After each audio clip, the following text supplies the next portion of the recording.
Good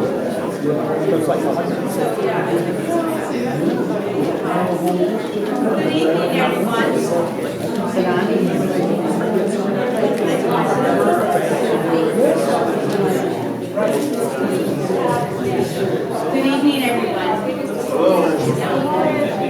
Is it on? Can you hear? Yes. Not great.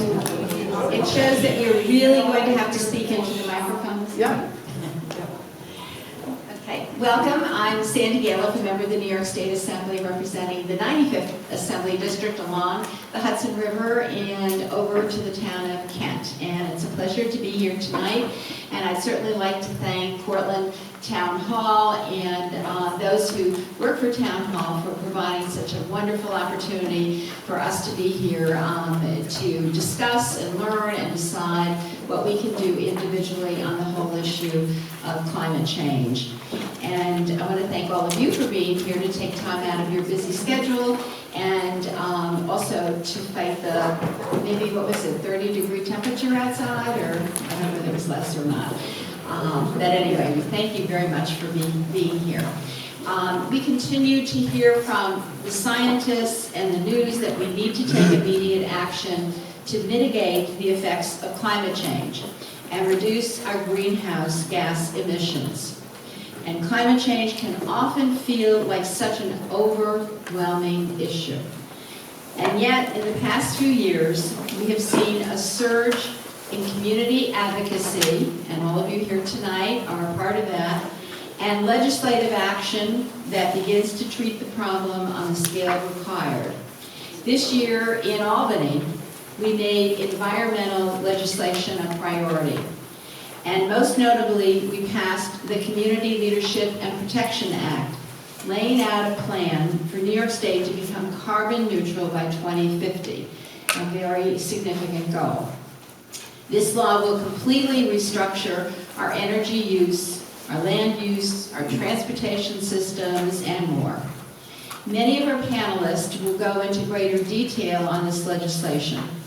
We also passed laws banning single-use plastic bags, banning offshore drilling, and we passed funding for up-to-date infrastructure in the budget, which of course is so important to prepare for more serious weather patterns. And of course we live in a very aging state, so it makes it even more important. While this was a good year for environmental legislation, there's always more to be done, and we know that. We'll be back in Albany at the very beginning of January to start in with our next legislative session, and hopefully we will be able to master a number of other pieces of legislation that are important. Now, I've invited 4 panelists who dedicated their careers to this issue, and will give further elaboration on how we can best move forward to protect our environment. And I wanted you to know that I'm sorry about the shade of green, but it's green. And that's what Staples had. So if you look inside, you will see the bios of our speakers, so more of an in-depth bio. But to my very far left is, and I'm going to work on this, Chandu Vishveshwari. Well, it's somewhat along that line. And he's going to start off with a recap of the United Nations report that came about a year ago, which served as a call to action for legislators and the public around the globe. And we heard of Chandu because he had been in Croton at a meeting, and he got very rave reviews from that. And then we have Connor, next we have Mark Lowry is sitting to my left from the New York State DEC to discuss action taken on a statewide level. And then we have Connor on my right, Connor Brembeck from the Environmental Advocates of New York, a group that has been behind a lot of the climate-related legislation in New York. They're constantly sending around memos to legislators and popping in our offices on different issues, so we appreciate that. And Donovan Gordon from NYSERDA, New York State Energy Research Development Agency, NYSERDA. to talk about the programs offered in New York for homeowners so that we can go green. And so much of what we're doing tonight is trying to make sure that we have some tools in place for us all to work with. I know that Michael Leonard, who is way back here, is a councilman in Phillipstown. He's joined us tonight, and I know that Phillipstown is working on a lot of different programs within the community. We're going to ask each of our panelists to speak and take questions from the audience, but on each of your seats there is an index card, and we do have pens if you need a pen. And we're asking you to write your questions to the panelists and then hand them to Andrew in the back and Maddie in the back or Jen up front, and so that we can hear what your questions are. We'll bring them to the panelists. And then we've had a lot of wonderful co-sponsors for this meeting, and we're going to ask them to come up at the very end and tell us about what their organizations are doing, and that would be very helpful. So let's begin our evening, and with Chandu, if you would like to, he's going to go over here. You're going to find people back and forth between our panelists.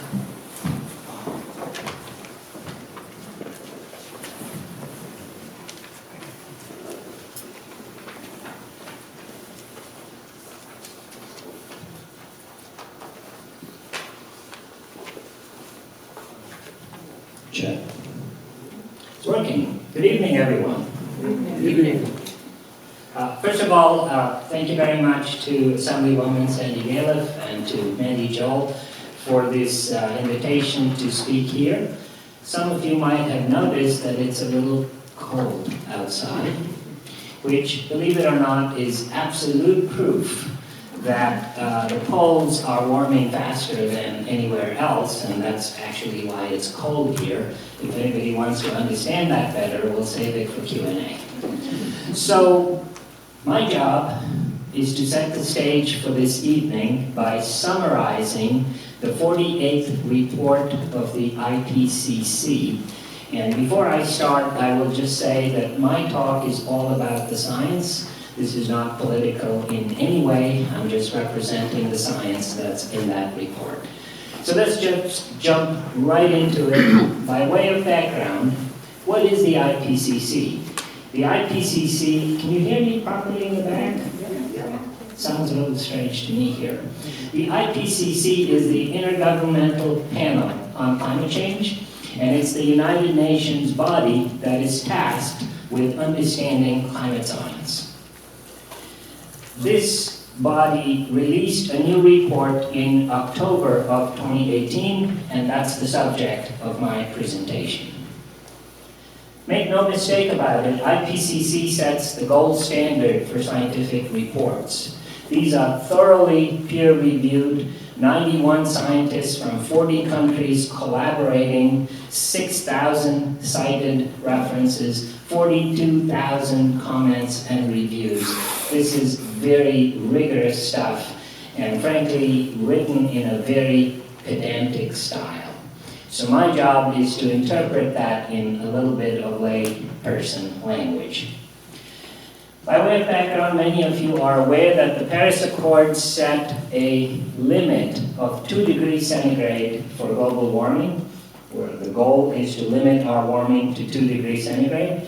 What many of you may not know is that the Paris Accord had a stretch goal of 1.5 degrees, and the island nations that are most worried about sea rise insisted at the time of the Paris Accord that there be a follow-on study by the United Nations on what would be the impact of global warming that is more than 1.5 degrees centigrade. These island nations were Nauru, Kiribati, and the Marshall Islands, and they got their way. So after the Paris Accord was finished, a new study started on 1.5 degrees of warming, and that is the IPCC report that we will be discussing. For the purposes of this report, the term overshoot refers to exceeding 1.5 degrees centigrade of global warming. What I'm going to do now is to give you an executive summary of this report. The report is about 730 pages long. It has cross-references, citations, graphs, tables, histograms, and it falls to me to summarize this in one page with large font. And this is what I'm going to try to do. I'm going to try to do this in a very simple Q&A format. Question 1. When will global warming reach 1.5 degrees centigrade? And the answer to this one is pretty straightforward, it's undisputed. If we do nothing, it'll be around the year 2035. We have already warmed about 1.2 degrees centigrade relative to the pre-industrial era, which is the average between 1850 and 1900. We're continuing to warm at 0.2 degrees centigrade per decade, so it's about a decade and a half before we hit the 1.5 degree. That's an easy one to answer. Question 2. What are the risks of overshoot? Mind you, overshoot means that we exceed 1.5 degrees. This is one of the most important aspects of this report. What it tells us is that the danger in the overshoot is more dire than anybody imagined before this report. The kind of language they use is elevated risk of irreversible damage. We all understand that extreme weather is one outcome of climate change. We all understand that rising seas, melting glaciers, these are all aspects of climate change. But some of the most profound impacts of climate change are in the oceans. The oceans have been doing an amazing job absorbing all the CO2 that we put into the air, year after year after year. In case you're wondering how much CO2 we put up into the air, it's 40 billion metric tons of CO2. All that coal we burn, all that gas that we burn, all that petrol that we burn is producing 40 billion metric tons. And for those who like pounds, that's 88 trillion pounds, 88 trillion pounds per year. Now, all this CO2 going into the oceans is causing an even more profound impact. The oceans are getting acidified. That acidity is attacking the coral reefs and basically destroying the coral reefs. The patterns of circulation in the ocean are changing, which leads to much more intensive weather events on land. All of these effects also lead to flooding. So we have glaciers that are melting, we have water that is warming and therefore expanding, and this is leading to coastal flooding. None of this is new, but what the report tells us is that the consequences are more dire. And more importantly, the report tells us that there are certain tipping points in nature whereby if we pass that tipping point, there will be some positive feedback in the loop. In other words, this warming will gallop away on its own, and we will be powerless to stop it. So in some sense, we're rolling the dice and gambling if we exceed 1.5 degrees of warming. And life as we know it on this planet could change very rapidly and for the worse if we take this gamble. Question 3, can we prevent overshoot? And the answer, according to this report, is yes, we can prevent overshoot. And there are really two parts to it. There's the CO2, and then there's the so-called non-CO2 greenhouse gases, two classes of gases. On the CO2 portion of the puzzle, what we need to do is to rapidly drive down the rate at which we're burning fossil fuels so that we emit less CO2. And the report is very prescriptive that we have to reduce our CO2 emission by 50% by the year 2030. Everybody, take a deep breath and think about what this means. The CO2 emission should be cut in half by the year 2030. And we should get to net zero by the year 2040. Now, Just attacking CO2 is 77% of the problem. The other 23% of the problem are non-CO2 greenhouse gases like methane and nitrous oxide and fluorocarbons and hydrofluorocarbons and so on. And so the way we do our agriculture, forestry, and land use has to be modified in order to solve the other 23% of the problem. And we have to do this urgently. Last question here. Is there any good news in this? Sounds pretty dire, right? And the answer is yes, there is good news in this. Point number one, we have the technology to solve these problems. We have solar panels and wind turbines to produce electricity. We know how to build electric vehicles that can run on clean electricity. We know how to build heat pumps for our heating and cooling. We know what we need to do in terms of land use and compost and waste and so on. So we have the solutions available to us, and the best news is that for the first time in decades, economics is on our side. The cheapest way of producing a unit of electricity anywhere in the world today is either wind or solar. It's not coal, it's not gas, it's not nuclear. It's wind or solar.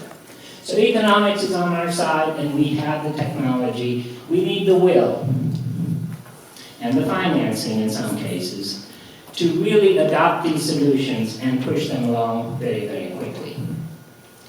The other thing the report makes very clear is that there is a solid and tight synergy between preventing overshoot on the one hand and United Nations Sustainable Development Goals on the other. So what are these SDGs, or Sustainable Development Goals? It's stuff like ending hunger, ending poverty, gender equality, clean air, clean water, and so on and so forth. And so basically, it's not very surprising that the conclusion is what's good for the planet is good for its residents. And in fact, it's good for all the species on the planet. So there was my one-page attempt at summarizing it. I'm going to show you a couple of quick graphs to back this up, and then hopefully stay within my 12-minute limit here. So, very quickly here, this chart on the vertical axis shows the amount of warming. It's basically the average temperature of the globe. It's the body temperature of this Earth that we live on. The horizontal axis goes from 1960 to the year 2100, the end of this century. The orange portion is the stuff we already know, and the dotted orange line tells us that we will reach that 1.5 degree line by 2035. You see three different shapes on top. Those are called plumes. Plumes are nothing but families of outcomes from different scenarios.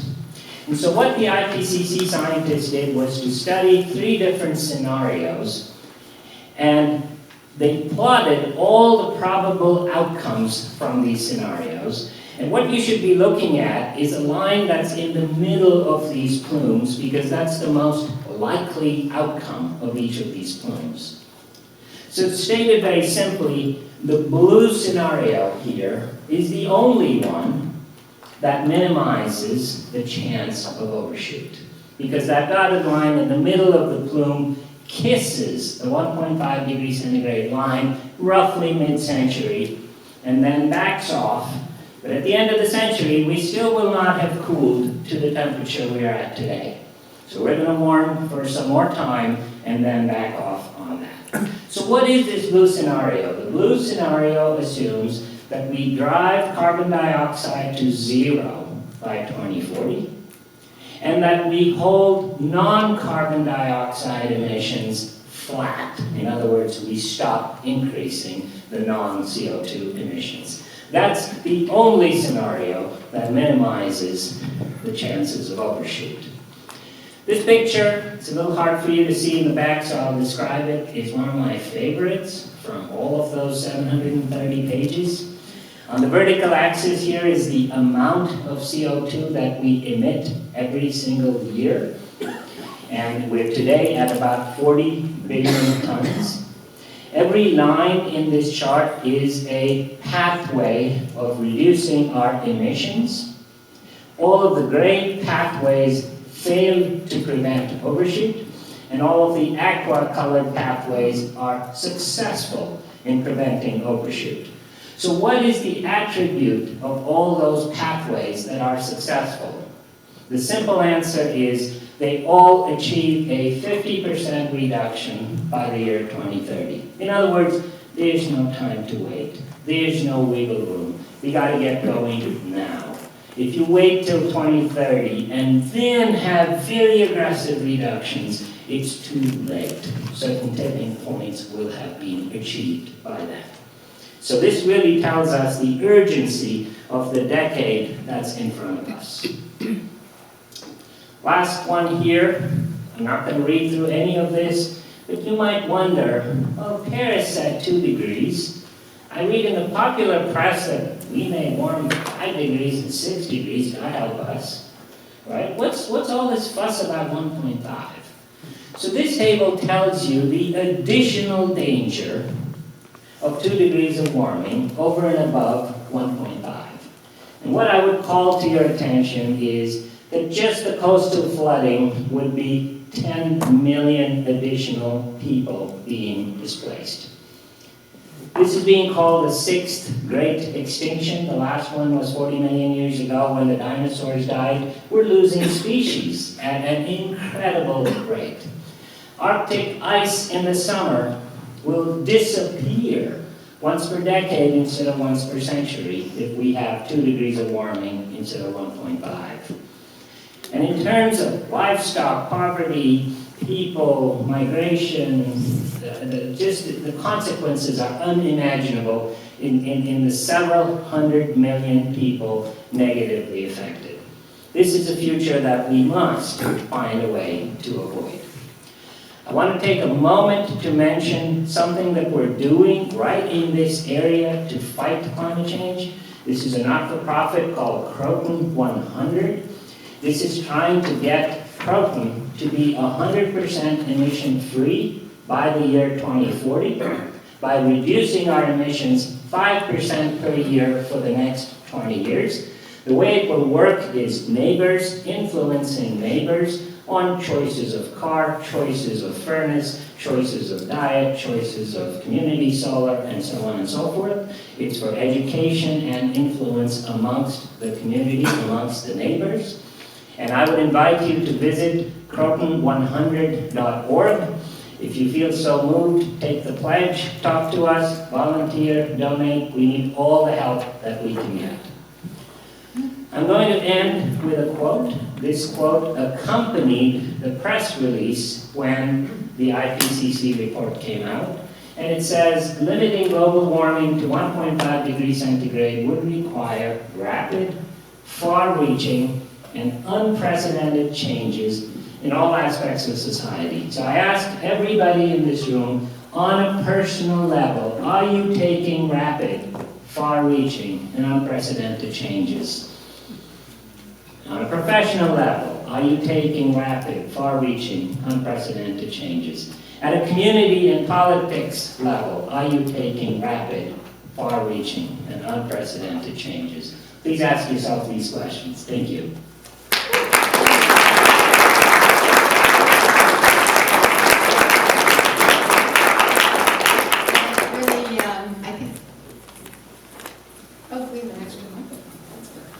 I think that really set the stage for our discussion about what we can do, but I want to just comment about Chandu, and his wife is over here. They live in a zero-carbon home in Croton with solar panels and heat pumps that they built. That's so impressive, and you know, you've really followed through on what you believe, and that's tremendous. Now I'm going to reach out to my three other panelists have actually come from Albany today, although they're not always in Albany. But and I want to first have Connor talk about what we did in Albany this year and how it's going to work, and where we go, kind of on a macro level after hearing what our needs are. So. Well, thank you very much. Thank you for having me. So my name is Connor Gremberg. I'm the Air and Energy Director for Environmental Advocates of New York. Environmental Advocates is now in its 50th year. We're based in Albany, and we play the role as sort of environmental watchdog in Albany, weighing in on any number of issues. My responsibilities cover air, energy, environment, clean energy issues, but we also have a water resources team and a community team as well. But I'm here today, I want to talk to you a little bit about work that we've done in coalition over the past 4 years, and then some new exciting work we're doing around electric vehicles. So EA is one of the founding members of the NY Renews Coalition.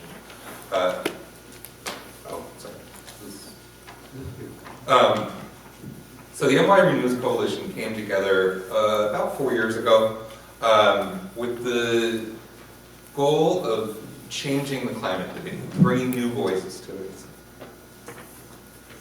Is that better? Thank you. We came together with the goal of sort of changing the debate, bringing the voices to the table that we felt had been missing in previous years. So we formed a coalition that is close to 200 organizations now, and we brought in voices from the labor movement, we brought in voices from community-based organizations, faith-based, environmental justice, organizations working in communities of color, and we worked together around a set of core principles about where we'd like to see New York go, and then we took a stab at drafting a piece of legislation. And then from there, we went to our allies in the Assembly, who had always been very strong on climate and clean energy issues. Thank you for that. And we asked if they would partner with us on this bill we were calling the Climate and Community Protection Act. And over the past 4 years, we worked very closely with the Assembly. The Assembly has passed the bill each of those years, and a few different times tried to insert it into the budget debate as well. This year, everything sort of changed. Elections have consequences. The new leadership in the state Senate opened the door to finally get this legislation across the finish line. And I won't go into the details of the bill now, I'm going to leave that up to Mark. Skip ahead to the slide. On July 18th, the governor signed what is now being called the Climate Leadership and Community Protection Act. And what this bill is going to do is essentially transition us off of fossil fuels in the next 30 years. As I said, Mark is going to get into the details of the legislation and the implementation, but there's a lot of work to be done. And as Sandy mentioned earlier, when we get back into January, we're going to, into Albany in January, we're going to look to do that work. And NY Renews has sort of followed up the passage of that bill by asking the governor to dedicate a new climate fund in this upcoming state budget. And we're asking for at least $1 billion to be dedicated to that fund. I'm sorry, the question? I'm sorry to interrupt, but just so that we understand the context going forward, when you say us going to zero, what exactly is that, the definition of us? Is it just the state government? Is it? No, it's eliminating the use of fossil fuels within New York State. Level, the community level, everywhere? Economy-wide, across the board. So 100% renewable electricity, a transportation sector powered by that renewable electricity, and renewable sources can heat and heat our buildings as well. With that, we're asking for a climate implementation fund in the coming budget, and I want to transition to some of this other work that we're doing now on the local level to help out in terms of implementation.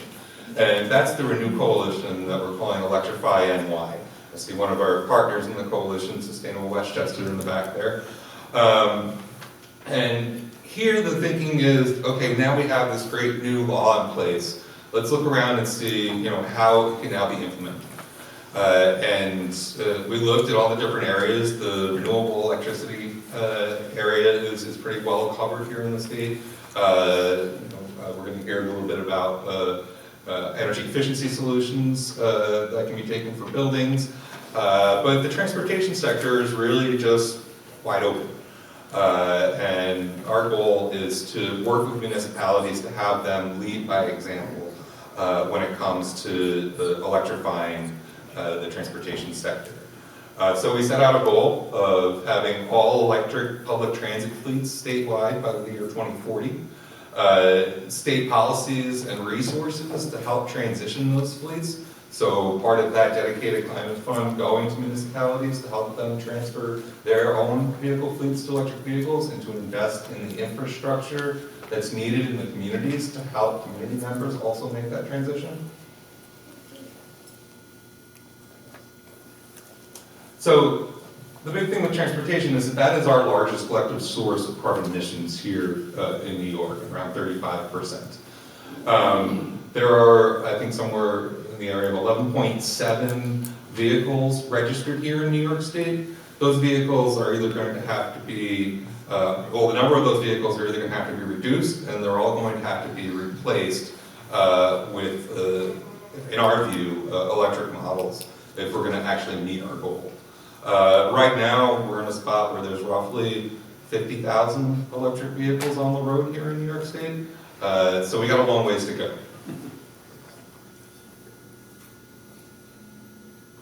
As I said, we're looking to have local governments lead by example. We're working here in Westchester, we're working on Long Island to get municipalities to adopt ordinances committing to a transition and committing to making the investments in the infrastructure I spoke about earlier.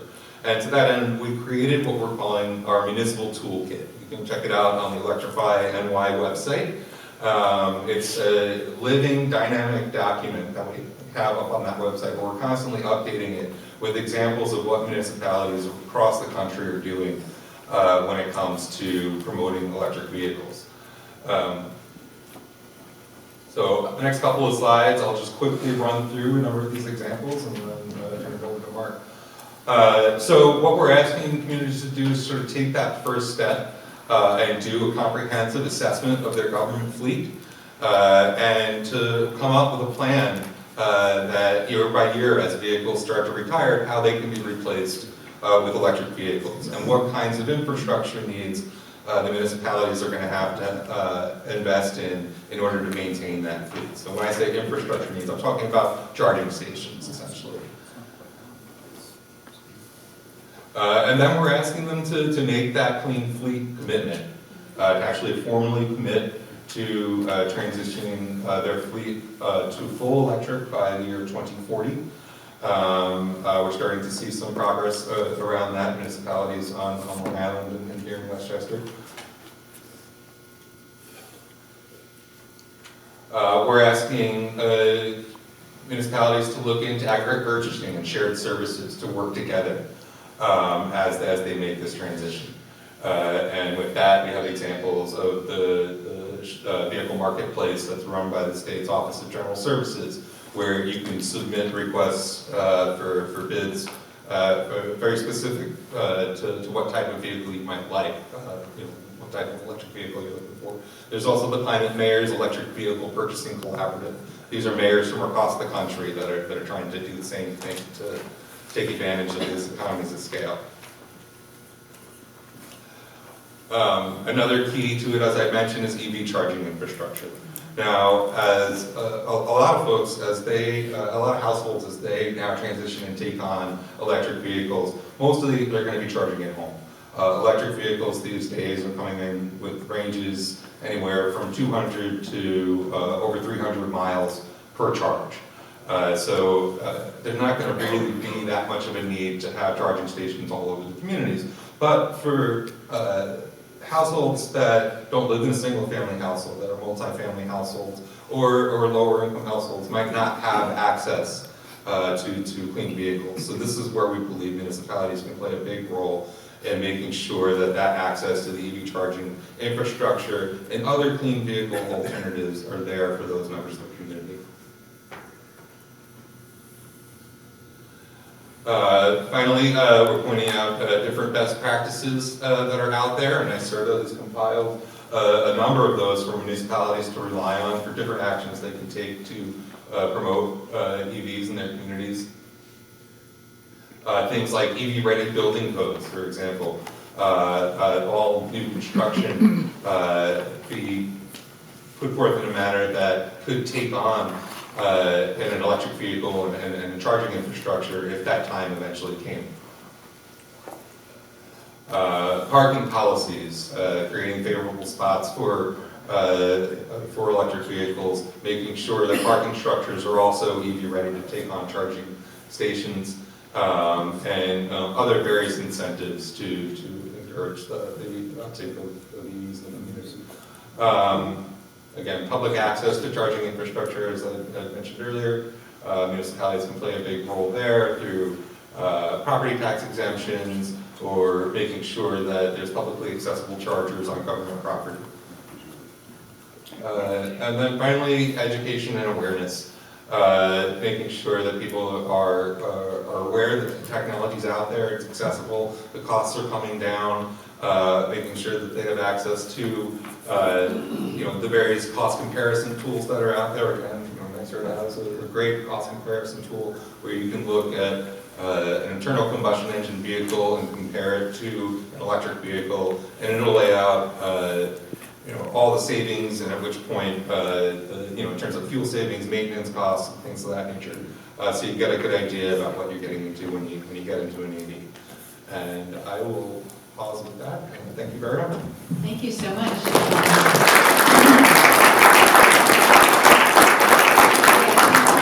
There's a lot of work to do, and particularly to encourage our municipalities to do a lot within the community, and that's going to take people going to municipal meetings and talking about these things, and getting solar on the roof and things like that.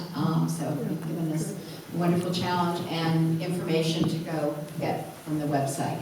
So now we're going to turn to Mark Lowry, and my panelists were so great. They coordinated everything that they were doing, even their slides. So that's great. Mark is from the Department of Environmental Conservation and Assistant Director of the DEC's Office of Climate Change. How long have you been doing that, the Climate Change Office? The Office of Climate Change was formed in 2007 with then Governor Spitzer's executive budget. I am the last of the original Office of Climate Change staff left. Everyone else has retired, moved on, been promoted. I am the last one still there. Is your microphone on? Looks like it is. Hold it close. There, how's that? Okay, don't make me repeat what I just said about myself.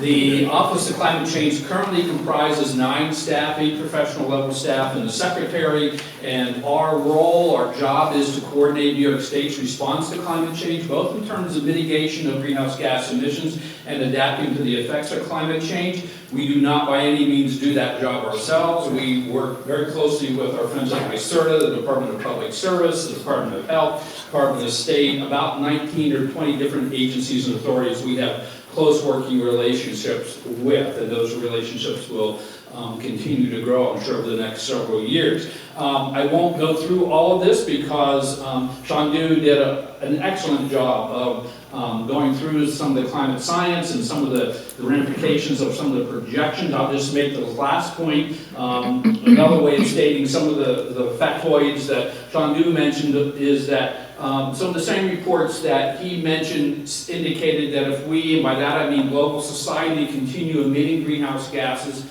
at our current rate, we will lock in 1.5 degrees centigrade warming by 2030. There is you can think about a certain budget for greenhouse gases in the atmosphere and once you reach a certain amount, a certain concentration of those greenhouse gases in the atmosphere, you lock in a certain amount of warming. And again, at our current rate of emissions, we'll lock that in by 2030. In response to this global climate crisis, the legislature passed and the governor signed on July 18th the Climate Leadership and Community Protection Act. This act sets the most aggressive greenhouse gas reduction goals of any state in the nation. It sets a goal to reduce economy-wide, so this is not New York State operations, but economy-wide greenhouse gas emission reductions of 40% of their 1990 levels by 2030 and 85% of their 1990 levels by 2050. It further puts us on a path to carbon neutrality. And what that means is that there is a goal in that legislation that we should sequester enough carbon, and I'll talk about that in a little more, to offset that remaining 15% of emissions. So with the assumption that there are some activities that we simply can't make carbon emission free, greenhouse gas emissions free, we will have to undertake some activities to offset those emissions up to 15% of those emissions, of the 1990 emissions, by sequestering those greenhouse gases. The law, one of the main tools will be implemented by the Public Service Commission, presumably through a modified clean energy standard. The law essentially strengthens and codifies some existing clean energy targets. These are very aggressive. I've been told that essentially this would require a quintupling of the rate at which we are installing utility scale renewables. So we need to be concerned about how fast we can site these large utility scale solar and wind facilities. The other thing I'll point out is that I don't know if anyone really knows what a tera BTU is, but we have to get rid of 185 of them by 2025. What that boils down to is that this boils down to a 23% increase in energy efficiency by 2025. And all these goals that relate to building large capacity generation, renewable generation, assume that we make those energy efficiency improvements. So that will be a very important part of the plan over the next few decades. The law also has very strong commitments to environmental justice and a just transition. And I'm going the wrong way, transitioning the wrong way. What do I mean by a just transition? The law recognizes that there will be communities, certain industries, certain workers that are put at a disadvantage. And the intent is to ameliorate that impact, if you will. Besides the work that the Public Service Commission has to do to put in place the mechanisms to achieve those renewable energy and energy efficiency targets, there is established a Climate Action Council. The job of the Climate Action Council is to develop a scoping plan. You could interpret scoping plan as a climate mitigation or climate action plan. This is the plan by which that will make recommendations on how we will actually reduce our greenhouse gas emissions. The council has 2 years to come up with a draft and another year to finalize that. The council itself is co-chaired by the Commissioner of the Department of Environmental Conservation and the President of NYSERDA. There are 10 other agencies who are statutory members. They're agency heads, they're commissioners, secretary, what have you. They're also members. And then there are 10 other appointments, 2 non-agency appointments by the governor, and the legislature gets to make 8 appointments. There are 6 advisory panels that the council is obligated to form. These are correspond to certain emissions sectors, and these are to be staffed, if you will, by experts in these various fields, and their job is to make recommendations to the advisory panel, to the Climate Action Council as to how to reduce emissions from those sectors. As I mentioned, there is a strong component that looks for environmental justice and climate justice and just transition. In particular, there will be a climate justice work group formed within DEC, and that group is tasked with identifying criteria by which to identify disadvantaged communities. And this list of disadvantaged communities will be subject to public review, at least 6 formal public hearings. But the idea is to ensure that a certain percentage of the benefits that accrue from policies put in place as a result of this law go to those disadvantaged communities. Now, where are we now? As Connor mentioned, our largest source of greenhouse gas emissions in New York State is our transportation sector. According to the 2016 inventory, that was about 36% of our emissions, and that sector that's growing. That proportion of our emissions that come from transportation is growing. About 30% of our emissions are associated with heating space, cooling space, and heating water, cooking, that kind of thing. People tend to focus on power plants, but only about 15% of our greenhouse gas emissions come from the generation of power right now. The reason there are such large targets for installing renewable energy capacity is not to clean up the sources of our current energy use. We already have the cleanest electrical grid in the nation, but because the activities that take place in the housing and the transportation sector are going to be electrified. Essentially, the overall strategy is to electrify our entire economy. So there's going to be demand for electricity. So as we electrify our cars, electrify our heating, and so forth, we will need that new renewable energy generation capacity. We also have emissions in our waste sector. The other one we're worried about is indicated by that blue refrigerator there, refrigerants. Hydrofluorocarbons have very high global warming potential. These are things that are in our air conditioners, building chillers, and so forth. It's illegal to actually emit those, but things leak, and we know that there is a lot of illegal emissions of these. If we continue to emit hydrofluorocarbons at the rate we are emitting them now, we probably will not be able to achieve our overall greenhouse gas emission reduction goals because of the high global warming potential. So Governor Cuomo last year ordered DEC to develop a regulation to begin regulating emissions of hydrofluorocarbons. That's in response to the Trump administration's withdrawal of laws at the federal level to do that, and my office expects to issue a proposed regulation in the next several months. What will it take to reach 40% reduction by 2030 and ultimate carbon neutrality?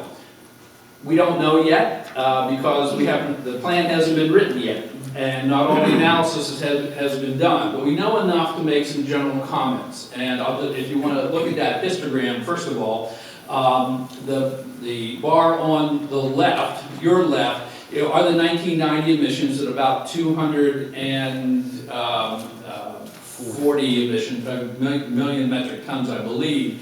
And then we peaked in 2005, and we have been declining in total emissions since then. However, the thing to recognize is that the law also changes the rules by which we have to calculate our greenhouse gas emissions. Up to now, NYSERDA has produced an annual inventory using the standard federal procedure that did not account for the emissions associated with bringing fuels into the state.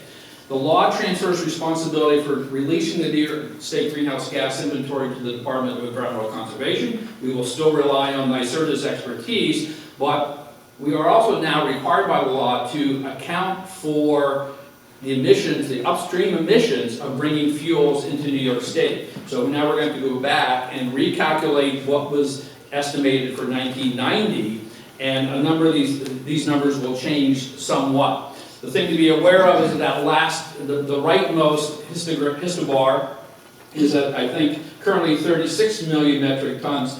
That's that 15% that we're going to have to offset through some type of sequestration.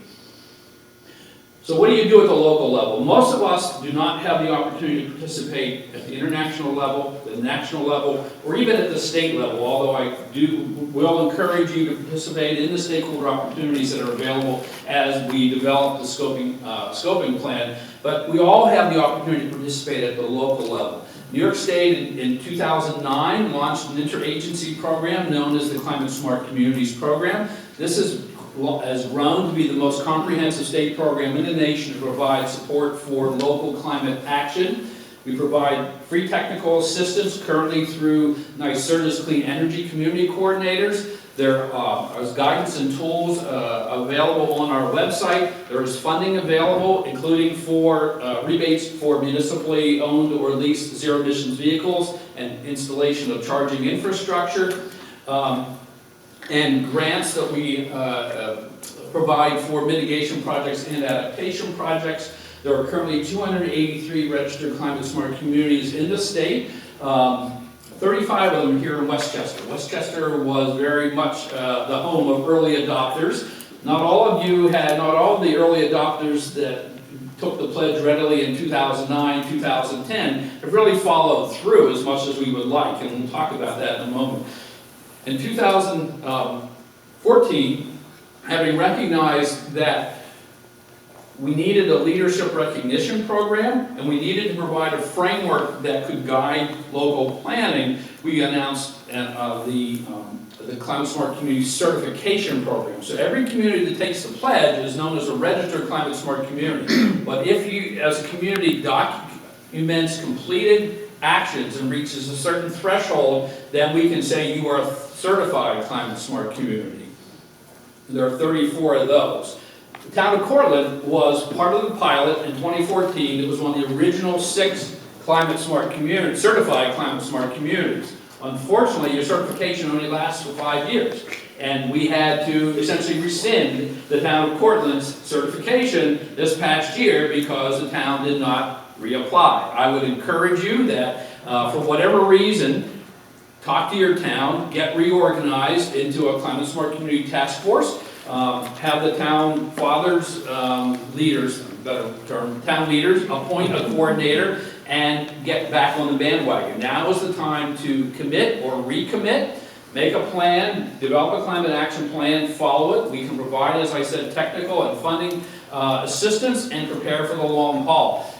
Achieving these emission reduction goals is not a matter of a few affluent people driving Bolts or Priuses or changing some light bulbs. Every one of us is going to be involved in this fight for the rest of our lives.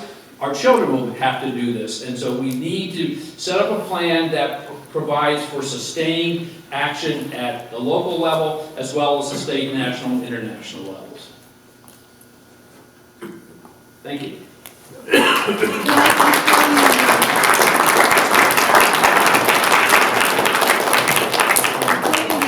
There was a question that I think we could work on right now with either Mark or Connor.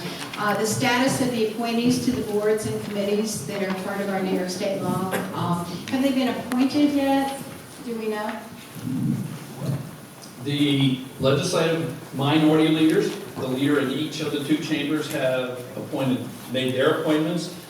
Neither the governor nor the majority have announced their appointees, and I have absolutely no insight as to who they might be.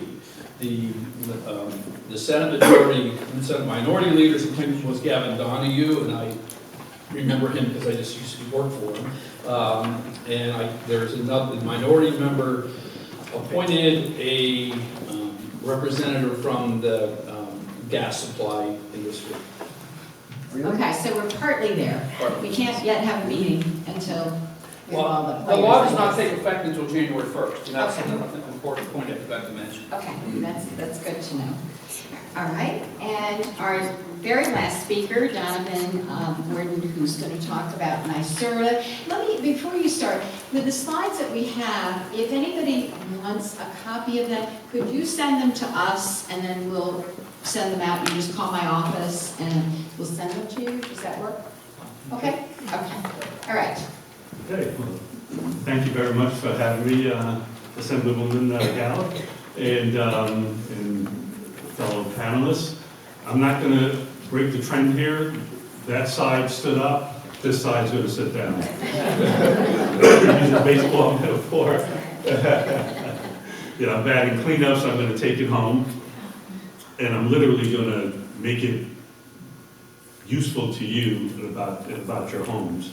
So I'm the Director of Clean Heating and Cooling for NYSERDA, and as was just mentioned, buildings account for 30% of the greenhouse gas emissions in New York State. So it's an awesome challenge to be charged with addressing that problem and finding solutions for a big carbon producer in New York State. So, and actually, as you get further south, like to New York City, approximately almost 70% of the carbon emissions come from buildings, and they're all big buildings. But I'm going to do an impromptu survey. I did not bring slides, so I'm just going to talk to you, and hopefully it will resonate with you. How many folks here heat their homes with fuel oil? How many with propane? How many with natural gas? Okay. So, I've coined this phrase. We know, we've heard the phrase calendar year, fiscal year, dog years. I've coined HVAC years. And the reason I say that is that the typical lifespan of a HVAC system, your boiler or your air conditioner, is 15 to 20 years. So let's go on the top of 20 years. So if you, we're now in 2020, essentially. If you install a brand new boiler or furnace in January 2020, those 20, 30 goals that we just talked about, irrelevant. We've gone right through it, okay? We hope to convert you in 2040. And if we don't, you're not helping us to 2050. You've just not helped us at all. So essentially, I've got one shot to convert you. So when people say 2030 or 2050, it sounds so far away. But in HVAC years, it's one. If you install a new one today. So I really want to say there's a real sense of urgency. So if your current heating system is 15 to 20 years old right now, I would encourage you to go to the back and look at and talk to Sustainable Westchester or talk to Con Ed about their heat pump programs and install a heat pump, not a new boiler or furnace fossil fuel based. We also talked about the goals of the 40% reduction and 85% reduction by 2050. We talked about the, internally called CLCPA now, NYSERDA loves acronyms, the Climate Leadership and Community Protection Act. It does codify our goals. It is the first climate law of any state in the country. So Governor Cuomo is progressive, and I thought I knew you were behind this, so thank you. And thank you for voting yes on this, and we want to build it. I'll probably have offline conversation with you about some of my thoughts on that. But what really is important about this is the community protection side of it, where it really is focusing on helping low to moderate income residents in New York State to make sure that they have access to these technologies. But more importantly, I keep telling folks the clean energy agenda in New York State is also really a clean energy economy agenda. This is about transforming our economy from a fossil fuel-based economy to a clean energy economy and creating new and long-lasting jobs. So really important. So I will get into how, so I'll go back to all these goals and all that we've talked about means nothing if you folks don't convert. If you don't install heat pumps and you don't get electric vehicles. It really is the community, the residents now converting and transitioning to these clean energy solutions. Again, I'll focus on buildings. So how do you reduce CO2 in your buildings? And I'll also get into CO, because we don't talk about that, but that's even more important. So first, I will recommend that you get an energy audit to find out the energy use of your home. NYSERDA, through our Green Jobs, Green New York program, offers free energy audits. So I encourage you to go on our website. I'll even put information to Sustainable Westchester so you can get that done, so you at least get that first level assessment. Secondly, we call it energy efficiency, do an energy efficiency audit. It's not that hard, it's simple. Air sealing and insulation. If you reduce your thermal load by just putting a little more insulation or sealing, corking your windows and putting in high efficiency windows, that takes you almost 70% there. That's a huge, huge help. And it will reduce your cost of installing some of these heat pumps, because you won't need as big a size heat pump because your thermal load is reduced through these really simple activities of insulation, air sealing. We call it putting on your socks and your cap. If you do seal the basement and the roof, you're about 70% there, so start there first. Now, getting into heat pumps, I'll describe heat pumps. So your current systems, the combustible systems, you actually burn something on site. You burn a fuel, whether it's oil, propane, or natural gas, you're burning something, and with that creates carbon dioxide and carbon monoxide. A heat pump actually transfers heat from one place to another, and it uses electricity. So when that electricity is produced cleanly through solar or wind, is now clean. You're at net zero, right? Hopefully you have an electric vehicle too. Plug in. Plug in. Okay, close enough. But where he is where we all need to get to, and where we'll all be 10 to 15 years from now, if we really, not if, when we apply and implement the law the way it's intended to be. As you know, there's a spirit in the letter, and the spirit is converting to all of these technologies. So let me start with air source heat pumps. So there's several types. Mini splits, I'm sure you've probably seen those around.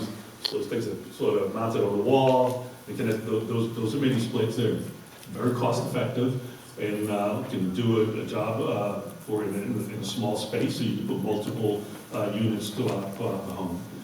They also have what we call ducted air source heat pump systems, which are like, if you have a central air conditioner, it'll be similar construction, but it's just the condenser outside has a reverse valve, so it provides heating and cooling. And by the way, your air conditioner is a heat pump. Your refrigerator is a heat pump. We all have heat pumps in our homes at this point right now. A ground source heat pump actually uses the constant temperature of the ground, of the earth. And once you end up in the Northeast, once you go 5 to 10 feet below the surface, it maintains a constant temperature of about 55 degrees. And what we're doing, we insert pipes, and I saw this this flyer over in Sustainable Westchester, so I encourage every single one to stop by the Sustainable Westchester booth and get this flyer. They have a diagram of the geothermal pipes going into the ground. You circulate fluid, water, and an antifreeze propylene glycol, which is food grade antifreeze. And it basically takes the temperature of the earth and brings it into the home through a heat pump and refrigerants. You can take it up to probably as high as 120 degrees. So those are the two primary heat pump technologies for residential homes. From a cost standpoint, the geothermal or ground source heat pumps are the most expensive because you're bringing in a driller to drill boreholes and insert pipes. But in terms of longevity, the geothermal is the longest. So in terms of the life cycle cost, the geothermal is probably the cheapest because it will last longer. But the air source heat pumps is like a regular appliance, your boiler or furnace, will last 15 to 20 years and you put in a new one. So whatever it is, a heat pump is certainly optimal and certainly highly recommended. This conversation has been about climate change, which is certainly an appropriate conversation to have, and making sure we don't increase the temperature by 1.5 to 2 degrees Celsius by 2050. And heat pumps certainly will reduce that because there is no carbon emissions on site, no CO2 emitted, because you're not burning anything, you're just taking heat and transferring from one place to the other. But this is, in my view, the most important aspect of a heat pump that's very, very rarely talked about. Because particularly in these low to moderate income communities, there's a high cases of asthma and upper respiratory ailments. And that's due to the inhaling of carbon monoxide. And when you install a heat pump, there's no carbon monoxide emitted. So it is the healthiest. So if you want a healthy indoor environment, we're talking about the external, outdoor air quality. The indoor air quality is even more important because I've stated this internally that, yes, I want to work on mitigating the problem 30 years from now. But if we keep inhaling these carbon monoxide, we may not be well enough or alive to enjoy it 30 years from now. So we really need to start installing these equipment now from a health standpoint. And that actually is resonating quite well. Particularly if you're young, you're a mom with kids, and you want to make, raise your kids in a healthy environment. So those are the two technologies. So in terms of heat pump incentives, I'm really happy to see Sustainable Westchester. I'm also happy to see Con Ed. So NYSERDA, Con Ed, we have incentives for ground source heat pumps and air source. Well, we have for air source, for ground source heat pumps. Con Ed, I believe, has for air source heat pumps. And come next year, I think second quarter, the Con Edison will be running all of the heat pump incentive programs in their service territory. So happy to see them here. Sustainable Westchester is our partner at the local level where they're doing community outreach and education. They've partnered with several contractors, one that's on their flyer, Dandelion, who has an arrangement with Con Edison to install Dandelion in Con Edison territory. You actually get an extra $5,000 off. So I encourage you to, before you leave, to stop by Sustainable Westchester and talk to Con Edison about their programs to install. A lot of different groups that have their pamphlets and information. Just be sure to stop and pick that up. So Donovan, I think you answered this. I'm getting all these questions. Okay. I'm getting these questions, and I think maybe this you just answered. Is the 1.5 goal achievable simply with technological fixes without changing the suburban single-family home residential pattern? We're kind of in that area where single-family homes. Well, yes. I think you answered it. Yes, I think you actually answered it. We have the technology today. And yet several years ago, it was not cost-effective. Costs are coming down. Incentive programs are being launched to help buy those costs down. And we now have a law that's saying we need to transform to this. So I did a presentation several months ago saying we now have everything's in alignment. We have legislation, we have policy, we have regulation, and we have programs through the legislature, through DEC, through Public Service Commission, Department of Public Service, and NYSERDA, all in alignment, trying to achieve these goals. Okay, we have a question here, whoever wants to answer it. Are there programs to encourage and aid school districts to reduce emission and operate more sustainably? Yes. Yeah, I guess he's pointing to me, so so yes, and actually, NYPA, New York Power Authority, is the one that provides electricity and services a lot of the schools. And we actually did a program with them called the Geothermal Clean Energy Challenge. And we're encouraging schools. We also have a P through 12 program that we're going to educate the school districts and offer subsidies for programs for them to install these technologies. And I also want to add to that educational aspects where we actually do an educational program tied to this. So they're seeing these technologies installed, and we're also educating the kids on the technology so they can become workers in a few years. Okay, question for Shandu. What impact does population growth have? If people had their children 5 years later, or reduce the number by 1, etc., would that amplify the impact of cutting of the economy cutting carbon emissions? Yeah, that's Population. Can you hear me? No. No, turn it on. And then I think you're good. It's on. Can you hear me now? Yeah. Okay. So to first order, I think combating climate change is not about making sacrifices or changing our way of life. It's about choices that we make. So, your furnace, your car, your use of public transport, your diet. One of the things I tell people who ask me, what can I do, is to say, take a step in any one of these dimensions. So if you're driving a big SUV, ask yourself if your next car could be a family sedan, or maybe it could be a hybrid, or maybe a plug-in hybrid, or maybe all the way to an EV. And similarly, nobody's saying you should just become vegan tomorrow. Can you do a meatless Monday once a week? Your body will thank you for it, and it has a lower carbon impact. So I don't think it's about changing fundamentally the life that we live. It's about the choices that we make. And we all have it in our power to make better choices. Westchester County is known for its beautiful scenery of green forests. What is being done to eliminate the vine that is completely overtaking our trees and as a result killing 100-year-old trees?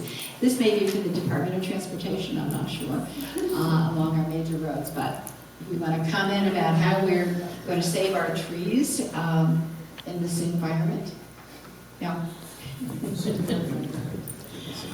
It's a real problem because we are having more invasive vines and plants, and when you look along our roads, Route 9, 9A, you know, we see what's going on. And I just know from the Department of Transportation, it's a very expensive project, not an easy one. I don't know whether there's anybody here from T-Town, but T-Town worked on that a lot within their community. So I don't know whether anybody has a comment. We can.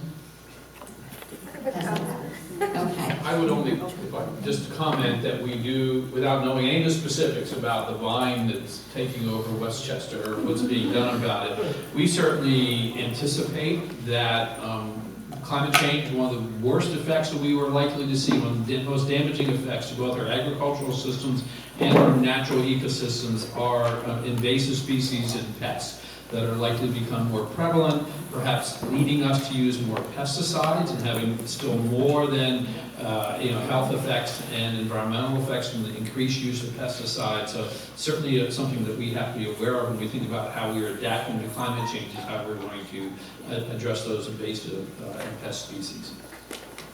Okay, David Carlucci, our state senator, has just arrived. Maybe he knows about trees and vines. Okay, the next question, I have been recycling. The person said, I've been recycling for decades as a resident of Westchester County. It seems that we are losing ground in this area. Can you please discuss the current challenges around recycling and the prospects for overcoming those challenges? Perhaps it's an outdated solution. I'll let Connor go, but I'll just respond that I don't think recycling is outdated. We have to do it better. I think that the current crisis is coming about because China, to a large extent, decided to take our garbage. And we also don't recycle very well. We put things in our recycling bins that hurt people, that jam up separating machines that make the stream unusable, and that because we don't rinse things out. And so if we can recycle better, we have a better chance of being able to develop local markets and local uses for those materials. It is going to be a very difficult problem, but given the amount of greenhouse gas emissions that are embedded in everything we use, we can't afford to be wasteful and to give up on recycling. Yes, go ahead. Sorry. Oh, no, I certainly agree with what Mark had to say there. We also think that the emphasis needs to be shifted more towards eliminating single-use objects like plastics and what have you, and focus more on reusable containers. Right, this is not a good thing we did today. And there's also, in our view, needs to be a push towards producer responsibility. Manufacturers that are out there, companies that are out there making these single-use products, they need to have some responsibility on ultimately what the end life of those products is. I could just very quickly add, anything we put in our trash these days gets incinerated, which produces more emissions. Therefore, we have to live without producing trash. Think about that for a minute, right? Live without producing trash. That means if there's organic waste, you compost it. Sending it to a landfill means it'll sit there for 20 years and generate methane. That's just the worst thing you can do with organic trash. So you compost your organic waste and you avoid any other trash. Just do not buy something if it comes with packaging. And then you won't have trash, and then you don't need diesel belching trucks to come to your house to pick up trash. We've got to change the way we think about this stuff. You can't just produce trash and leave it to someone else's problem to deal with it. Just do not produce trash, do not use plastic, compost your organic waste, and when you buy stuff, if it comes with packaging, don't buy it. Take your bag to the grocery store, buy produce, put it in the bag. You don't need layers of plastic on everything.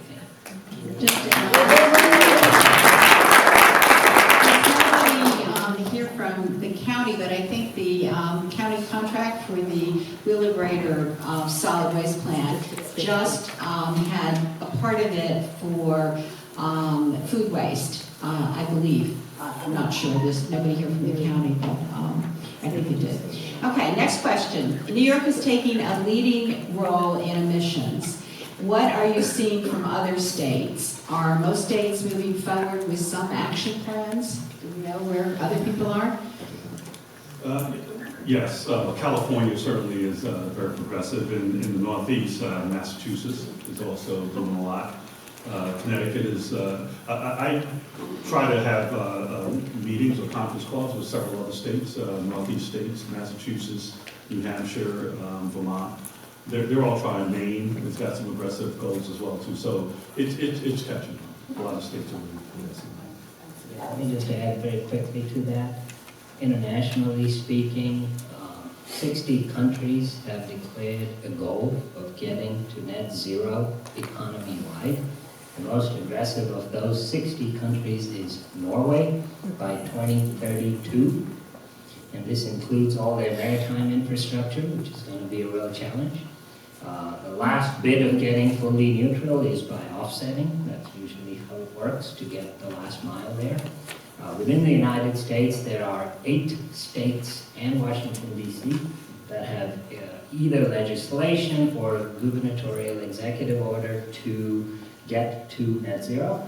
The most aggressive is California, economy-wide 2045. Hawaii is pretty aggressive, and the other states that were mentioned here. So there's a lot of activity around the world and across the country. It would be great if all levels of government were aligned, but hopefully we'll get there soon. I'll add one, because this is the gold standard. And I talked to them at the delegation a couple of weeks ago, Denmark. Denmark right now, you cannot install any heating system that's fossil fuel-based. New construction or retrofit, it's got to be a heat pump. There was a time when you didn't have to wear seatbelts, and they said, "We think you should," and they said, "You have to." You may have to get into that. I have a feeling that Senator Koichi and I have our job to do with some bills. Neither one of us are environmental chair, but we can get involved in that. Okay, suggestion just for Sandy, if you're watching these TVs, they're too small to read from 6 rows back. I apologize, and but again, if you want to have the slides, please just call our office, and we will email them out to you, or we'll print them out and send them out to you. Okay, question. I work at a 150-bed hospital that does not have any charging stations on the premises. Is there any proposed state legislation to mandate, here we are, with mandating that large employees have EV charging stations? So do you think we'll get to that point? Do you think environmental advocates? Well, I think, we're going to see a lot of that come out of the climate action plan that Mark was talking about, and that's going to really develop sort of that map of the different actions that are going to need to be taken. And, that could very well be a recommendation made by the Climate Action Council. It could very well be that we're going to look down the road at sort of these building code type examples where we have these sort of EV building codes and mandates that larger institutions be able to accommodate these types of infrastructure and electric vehicles. Right now, there's some money available in Westchester if someone like that hospital wants to put in charging stations, and it covers most of the cost of putting them in. And if they have any sense, they'd allow free charging to their employees, call them environmental heroes, and give them their own parking space. Is this an opportunity for employees to speak out to their employers. I don't know whether there's a suggestion box that some employers have, or whether you have the ability to just go forward and make your recommendations, but if you say that you're there with an electric vehicle, we need to be able to, you know, use something there, will they get on with it, do you think? Okay. All right, I believe it's, Don, maybe this is for you. I believe it's very important to add climate and solutions to the curriculum in the schools as soon as possible, how important it is for you, and I think you mentioned Yes. that in your So presentation. what we're doing, we have a really aggressive workforce development. So as Department of Public Service is looking to issue an order to the utilities to offer incentives for heat pumps, and I sort of will focus on what we call market enablement. The number one and most important activity that I'll be focused on is workforce development. And not necessarily, yes, upskilling current workers, but starting from middle school on out, particularly high school kids, because if we can get a high school graduate to get into this clean energy space out of high school, they will be riding this to 2050. They will help us get to 2050. If I could just add to that, Mark had brought up the concept of just transition earlier, and this is a very good example of that just transition. Part of what the Climate Community Protection Act sought to do is make sure that we're investing in those communities that have been harmed the most by pollution over the years. And this is a great example of what a just transition means for those communities. It's not just bringing clean technology to those communities, it's bringing the resources that they need so that they can then take advantage of that transfer to the new clean energy economy and bring those jobs to those communities. If I could add one thing, school boards and folks at community colleges, we really need to talk to them to start adding these to the curriculum. I'd love to talk to West Dutchess Community College to offer a course in how to install and design heat pumps, and certainly the engineering school, because one of the biggest issues for coming from engineering firms and contractors, they just don't have enough skilled workers. Okay, we can work with you on that. Okay. with the community college. Why aren't there more large-scale solar farms? Is there, maybe that's with the DEC, are people, why don't we have more? I know there was one proposed in Putnam Valley at one point, and it went by the wayside. I think that one of the major concerns we are facing is local opposition. I'm not so sure that takes place here, but certainly in Western New York, we have a lot of towns that have adopted zoning that ban, or moratoria that ban utility scale solar and wind. And that is going to make it impossible to meet these goals. And one of the things that I think people have to think about, especially I'm assuming that most people are here because they care about what happens to the climate. And you know, we see these situations where local boards are confronted with those who are opposed to these types of facilities, and they don't hear many people talking about why they think that we need these kinds of facilities and their willingness to accept these types of facilities in their municipality. So I think that dynamic has to change. We do need to hear, the local decision makers need to hear the voices of those who recognize that installing these large facilities is a necessity. I'll just add that permitting issues are always a huge headache, and never mind a utility scale wind farm or solar farm. We have 2 sets of solar panels in our house, one on the roof for the heat pumps and the lights, one in the yard for the car. And coming to this building is a little bit of a nightmare for me, because getting permits for that was just horrendous. And I think back to just to the large scale question, you also have an issue of, if you're getting large enough, you can either go through that local process, or you'll go through the state siting process, known as the Article 10 siting process. And there have been a lot of issues in terms of implementation of that process as well. And you know, that's been holding up these projects actually getting in the ground. So it's an issue that I think the state's really going to have to take a hard look at in the coming year as to how they can more improve that process and whether or not they need additional resources dedicated to it. Okay, we have Indian Point up here, and just so you know, so there was a question, which is closing the nuclear plant.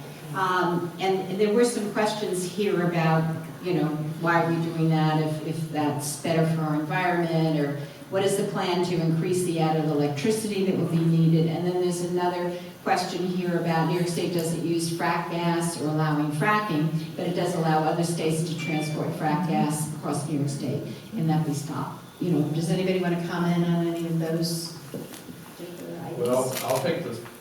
I'm not going to answer whether it can be stopped. Essentially, the law says that by 2050, we won't be using any gas. And remember what I said about the law changing the rules that we have to follow when we do our emissions inventory. And we are now required to account for the emissions associated, not with just combusting that gas in New York State, but with the emissions associated with extracting it and anything like leaks, pipeline leaks or compressor station leaks on the way of getting it here. So there will be more incentive to reduce those emissions because it will now be much more visible the extent to which that those gas emissions associated with gas are part of our inventory. We are almost surely vastly underestimating the effect of burning natural gas here in New York State currently. It's a little bit out of my area, but I'm, fairly familiar. So that's why we're trying to really build offshore wind to accommodate for that, some more of the community, large-scale solar and storage. So that's how we're trying to generate the electricity. And as you're well aware, we're already starting a movement on natural gas because you've seen some of these denials of pipelines and things in moratorium. So not going to get into that, but you're already starting to see the response from the government and the I'll state. get into that. Right, and getting into that a little bit, we've been at Con Ed meetings, last January, February, we learned from Con Ed that not in this area, but a little bit further south and the rest of the county, that there would be a limitation, a moratorium on gas hookups for development. And then, so a lot of people were upset, and a lot of people said, well, this is going to lead us into heat pumps and other kinds of activities. So what's the bottom line with Con Ed not having enough gas coming in for new development and so on? Or are we on the right track? That we get alternative? Well, I'm here for the alternative. Okay. So what I've done in Westchester, we've implemented what we call the Clean Energy Action Plan. So we have put additional resources into Westchester County to encourage and help developers, because that's who were the biggest complaints, to adopt and install heat pump solutions. That's what I was just going to add. When you look at our energy sources, if we rely on nuclear, you are producing toxic waste that you don't know what to do with in your lifetime or the next 50 generations. Why in the world would any right-thinking person do that? You're just passing on a stupid problem that nobody knows how to solve to future generations. So it's closing in Indian Point, it's closed in Vermont Yankee, it's closed across Germany, it's closing everywhere. It's what it is. Secondly, you talk about gas, okay? So we don't permit fracking in our state, but we allow it to come in from other states. Frankly, that's hypocritical. Yes. So, to me, with natural gas, there's nothing natural about natural gas, so let's call it methane or frack gas. With frack gas, it takes very little leakage in that system to negate the benefits of clean burning gas. And NREL, the National Renewable Energy Laboratory, did a study on this and said you might as well burn coal because our gas pipelines were mostly built in the 60s or earlier. They have leaks, and the leakage is enough that when you combine it with the higher heat trapping index of methane, you're not really getting any benefits. Now, we have a wonderful geological gift on the East Coast. The entire eastern seaboard has a shallow continental shelf just beyond the viewshed, where you can pin offshore turbines as much as 8, 10, 12 megawatts apiece. And the wind is so steady offshore, it's a boon. It's a wonderful source of energy. The sun is shining. Let's make use of things that we know how to clean up and not leave problems for generations to come. And gas is a bridge to nowhere. Let's get past it as quickly as we can.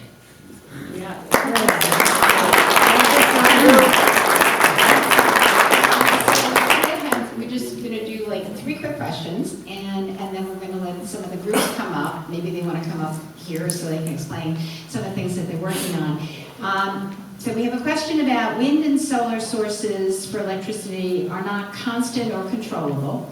How will supply and demand be balanced when 80 to 100% of electricity is from renewables? So the question is, you know, are they secure and safe, and will they provide? Okay. And then there's another question. Currently, when I looked at for heat pumps, for natural gas and water radiators, none were available. What do I do within a reasonable budget? And then the last one, are there environmental implications in the production and disposal of solar panels? You know, as we go forward, do we have other problems? So I don't know who wants to talk about what, or not at all. I'll address the heat Okay. pump solutions. Okay. So whoever raised that question, please go to Sustainable Westchester's desk, because they will tell you all the solutions that they're promoting in Westchester for heat pumps.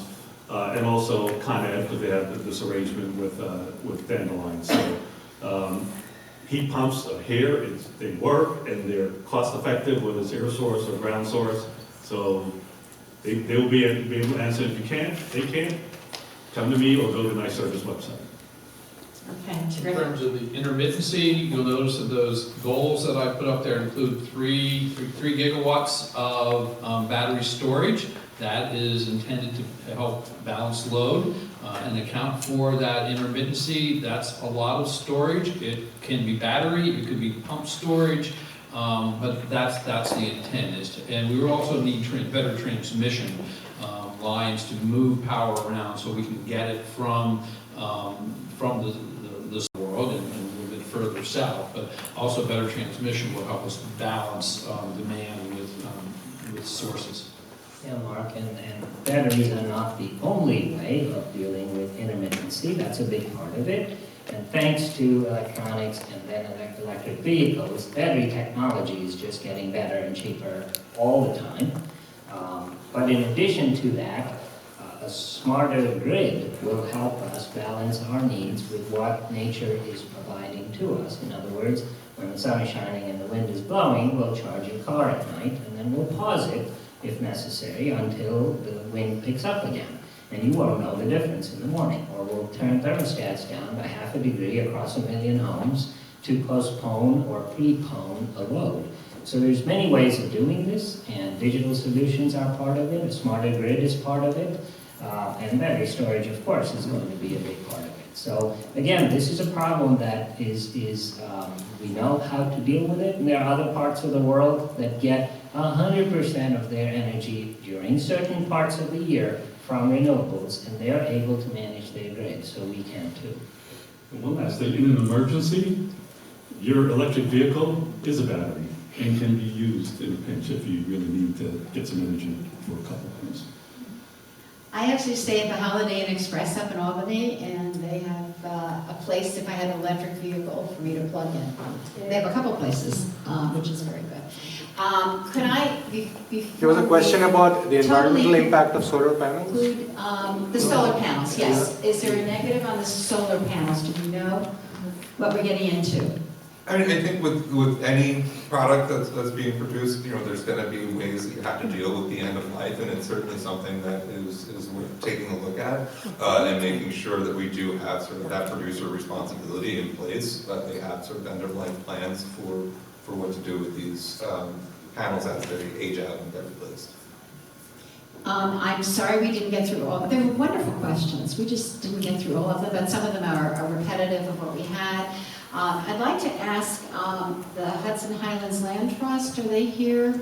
Or Scenic Hudson is here. Just the groups, please come up and tell us about what you've got in the back, on the back table, or what, just quickly what you're working on in the community and what people in the community can do to participate with you. Con Ed also to come up, and Sustainable, Westchester Federated Conservationists, Westchester Land Trust.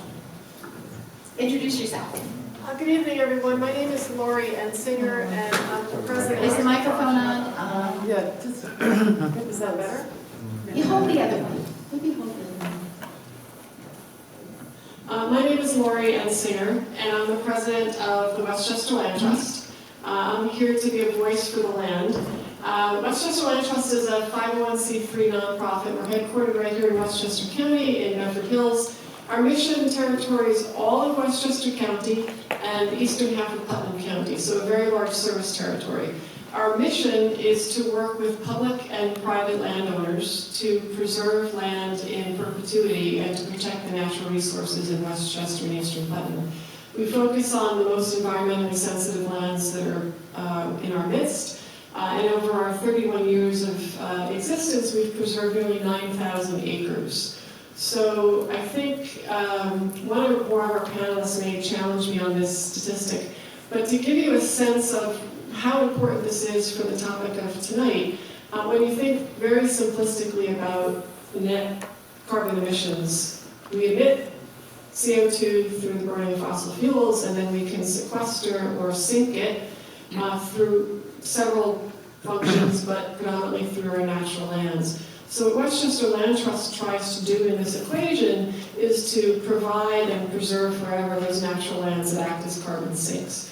So to give you a sense of context, in this area of the country, New England, New York, about 1 acre of woodland sequesters about 100 tons of carbon, and incrementally about 3 to 5 tons per year. Our wetlands can sequester many times that amount, and tidal wetlands are among the most productive in terms of carbon sequestration, as are properly managed agricultural lands. So in our 31 years, as I said, we've preserved nearly 9,000 acres. That would be the equivalent of about 1 million tons of sequestered carbon in aggregate. And on a year-by-year basis, several tens of thousands more. So we're equivalently taking many, many thousands of cars off the road. Chandu mentioned, and did a great job, by the way, talking about the IPCC report.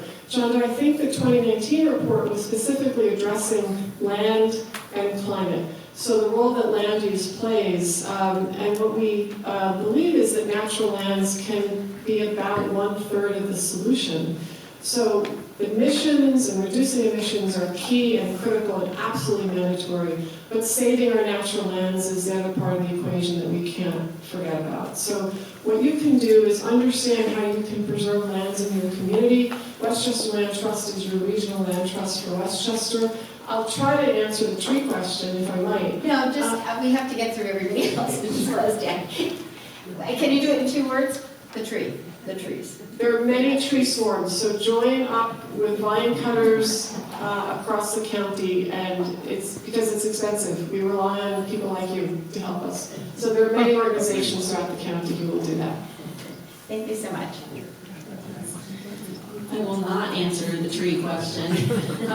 My name is Audrey Friedrichsen. I am a staff attorney with Scenic Hudson. We are also a 501c3. Like the Westchester Land Trust, we are a land trust, but also an advocacy organization. I apologize because I'm going to read from a list, which is what I try not to do normally when speaking publicly, but I have a lot of information, a 5-point list that I want to give to you tonight. Of what Scenic Hudson has been doing here in the Hudson Valley in the interest of making us a model of how a region responds to climate change, and not just a model, but an example of what other regions, other states can do. So, number one, really in the vein of what Lori just mentioned, we protect lands that make habitats more resilient to rising sea levels. She mentioned those tidal wetlands. We also protect acres of lands in the interest of creating those things that are both resilient and also adaptive and also carbon sinks. Number two, speaking of fracked gas, we fight new fossil fuel infrastructure. We fought against the Pilgrim pipeline proposal that was going to bring crude oil up and down the thruway. We worked against the Hudson River anchorages, and right now we are opposing the new proposed Dan Scammer, not natural gas power plant, because just like a new boiler will lock you into fossil fuels, that's going to lock us into fossil fuels for the next 30 years, and natural gas is a bridge to nowhere. We totally agree. And on the agriculture front, also in the interest of sequestering carbon, we are supporting and encouraging farmers' use of climate-smart agricultural practices. It's basically almost going back to the old ways, no-till, using natural fertilizers. We have done a study. We are working with partners, really in the interest of trying to support regenerative farming here in the Hudson Valley. And then with regard to sea level rise, which is an issue for a lot of our communities here on the Hudson River, we've created a sea level rise mapper. We have a Protecting the Pathways plan, and also we have helped form what's called the Hudson Valley Flood Resilience Network. But our fifth thing that we've been working on is directly related to that question of why aren't we seeing more solar projects on the ground. We have been really working to promote renewable energy and make sure that it's getting developed in terms of our energy source, and also to support that transportation transition. But we are at heart a conservation organization. We've all worked really hard to conserve our agricultural, our historic resources here in the Hudson Valley. So how do we do that and create those win-win situations? So we've published a guide to siting renewable energy. We are working on a GIS-based solar siting decision support tool. If anyone has a better name for that, please see me after and let me know. And just hot off the press today, we have put out a clean energy roadmap for the future of New York with the Hudson Valley as a model. So I'm going to hand off the microphone, and I'm also going to give copies of that to our panelists. I think I already gave one. And thank you very much. Thank you very much. Okay.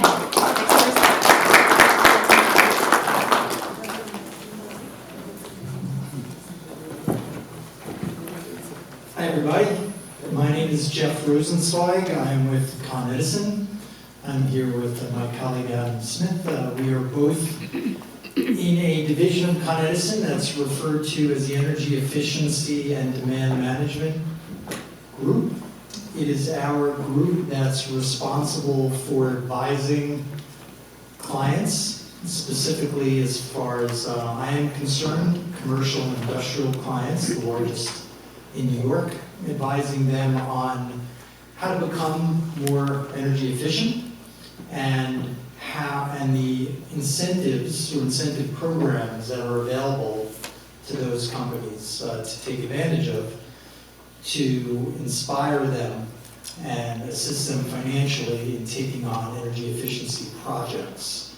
So I personally am with a group within the Energy Efficiency and Demand Management team that advises those clients. We meet with them on a daily basis, and ultimately it is my group that incentivizes or provides money to those buildings, to those customers, to reduce their energy consumption.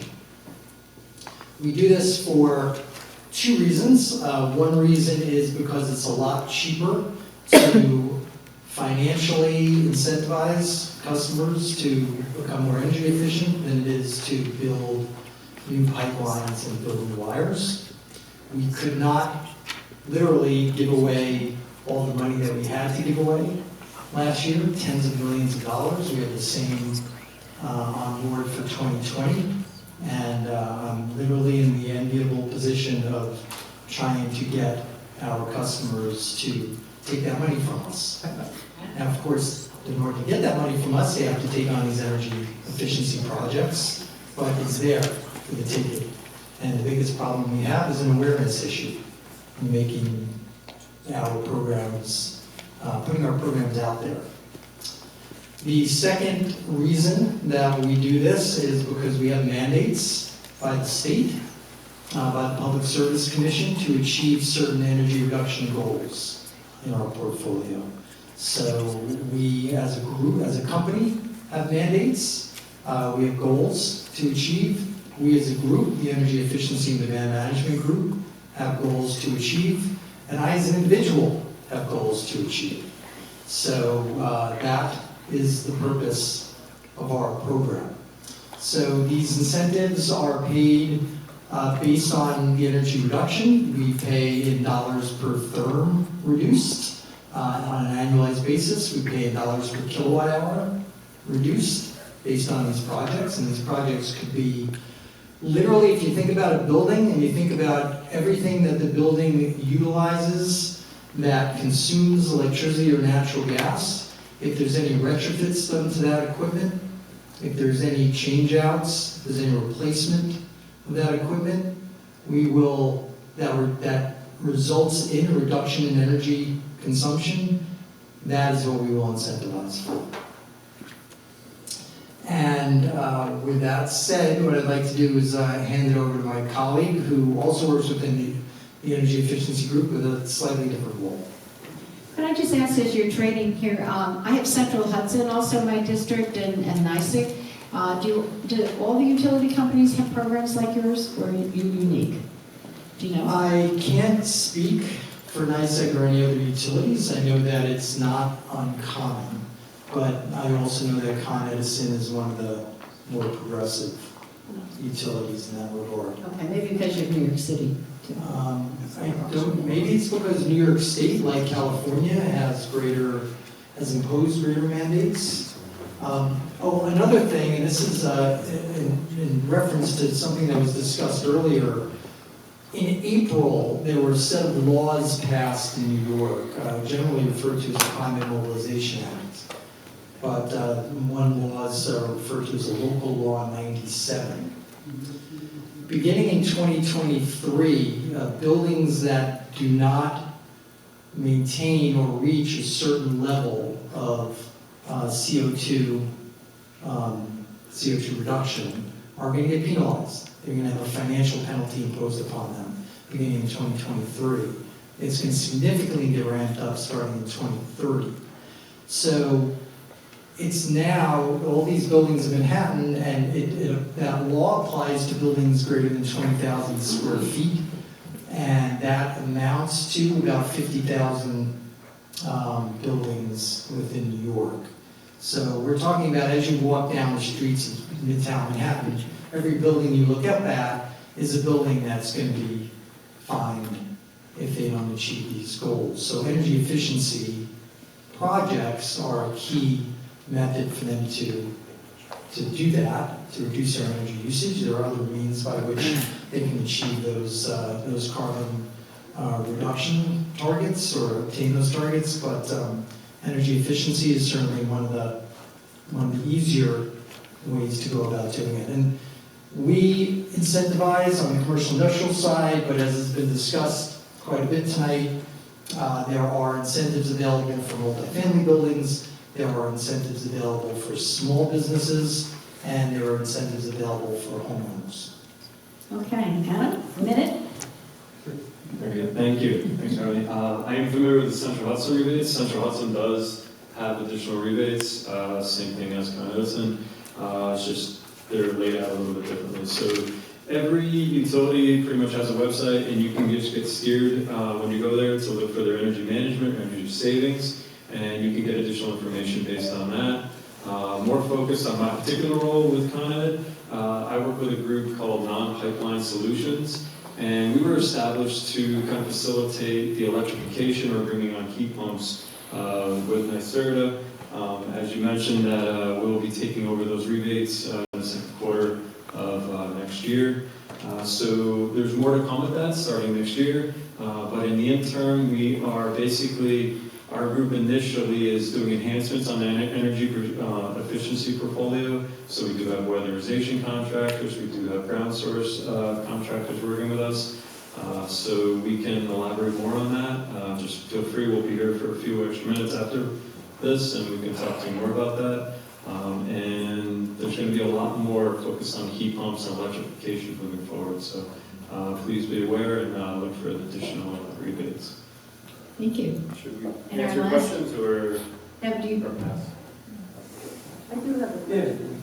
With all this emphasis on electricity as a power source above and beyond others, what are we going to do about the grid? I don't think anybody can hear you. Exactly. Why don't you stand up? I can repeat the question for Okay. you. So the question was more focused on with these additional energy efficiencies and basically what about the grid, right? So I'm sure some of you folks could probably answer that as well, but the grid is being looked at as well. There are going to be probably, I'm sure, some build-outs of that as well. I know we are continually upgrading our grid, especially in Westchester alone, especially with all the recent storms. Anytime something does like that occur, we're always doing continual O&M and maintenance and capital improvements. Also, there are programs that are becoming much more popular to reduce peak demand, and the utility pays customers to reduce their peak demand on demand. So it's called the Demand Response Program. So one of the big trends now is a movement toward control systems in buildings. These lights, I don't think I see a control system for these lights, but Con Edison incentivizes for equipment, for lighting to be put on control systems, for control systems to be integrated into building management systems or building automation systems.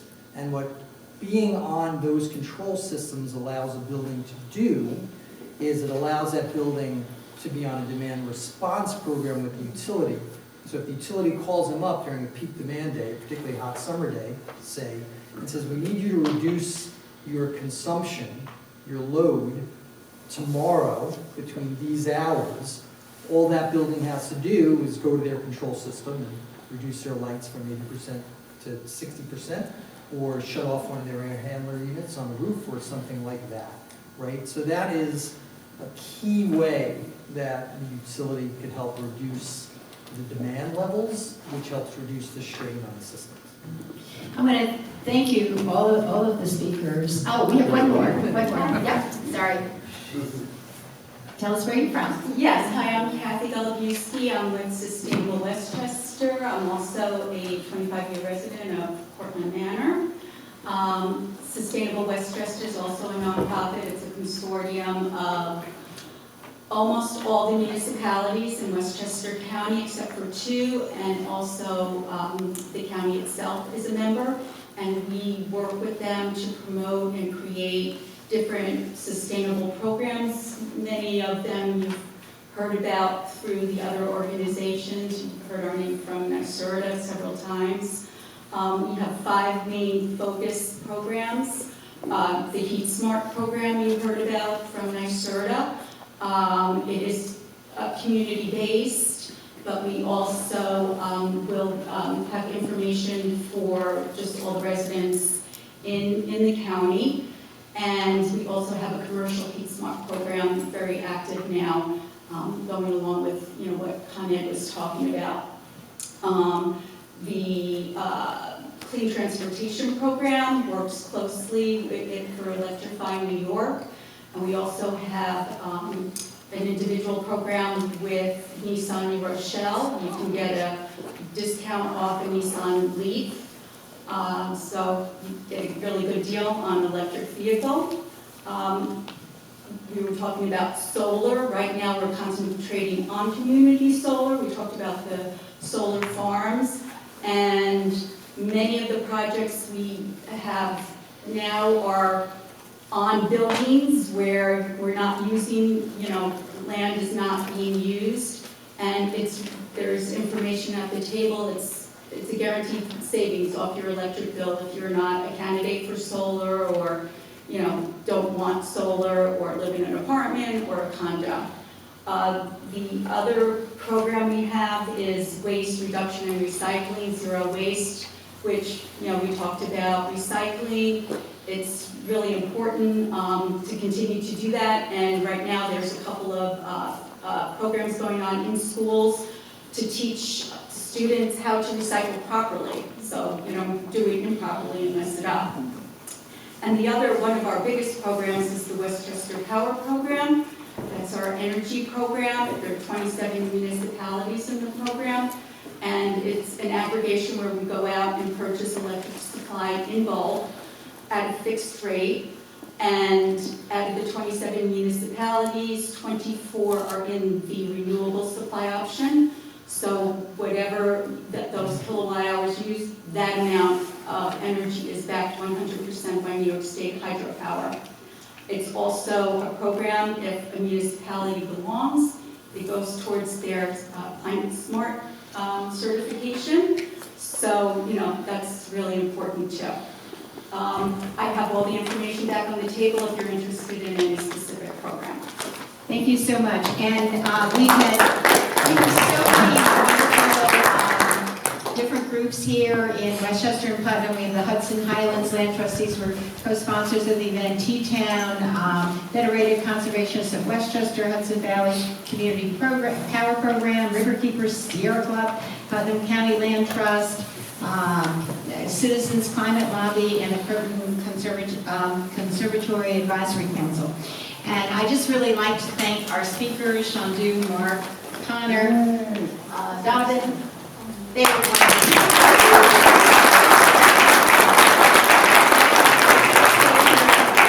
There are a lot more questions, but go back and talk with everybody. I want to thank my staff for doing a fantastic job of putting all this together. And have a good evening. Thank you.